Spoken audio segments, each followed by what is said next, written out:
কুসুমপুর গ্রামে মধু নামে এক যুবক বাস করত। দিদা দিদুন ছাড়া তার আপনজন বলতে আর কেউই ছিল না। মধু ছিল ভীষণ রকমের সহজ সরল, সেজন্য সবাই তাকে ঠকাতো। মধুর একজন প্রিয় বন্ধু ছিল, নামটি ছিল সজল। সজল এত বেশি চালাক ছিল যে সব সময় মধুকে দিয়ে কাজ করাতো, বিনামূল্যে কিছুই মধু পেত না। সজল এবং তার পরিবার সব সময় মধুকে বনে পাঠাতো গরুর খাবার আনতে। প্রতিদিনের মতো আজকেও মধু হেঁটে চলল বনের দিকে গরুর খাবার আনতে। মধুর আজকে শরীরটা তেমন ভালো ছিল না।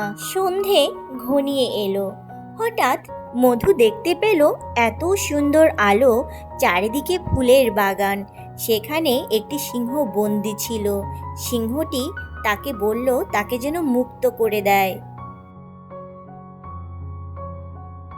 তুমি এখানে কিভাবে বন্দি হলে?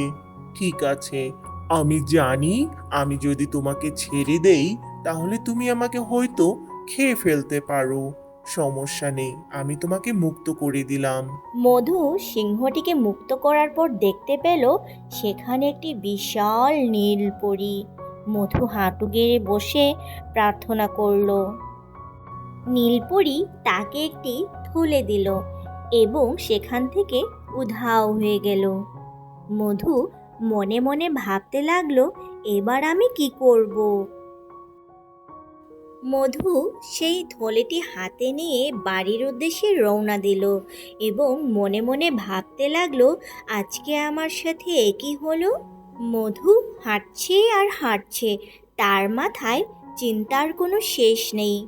মধু বাড়ি গিয়ে সেই থলেটি তার দাদাকে দিল এবং কিছুদিন পর মধু বিশাল একটি বাড়ি করলো এবং দাদা তাকে বিয়েও দিল। সেই বিয়েতে উপস্থিত ছিল সজল। সজল এসব দেখে ভীষণ অবাক হলো। মধু এখন অনেক বড় ব্যবসায়ী। একদিন সজল মধুকে রাস্তায় জিজ্ঞেস করলো, তোমার এই পরিবর্তন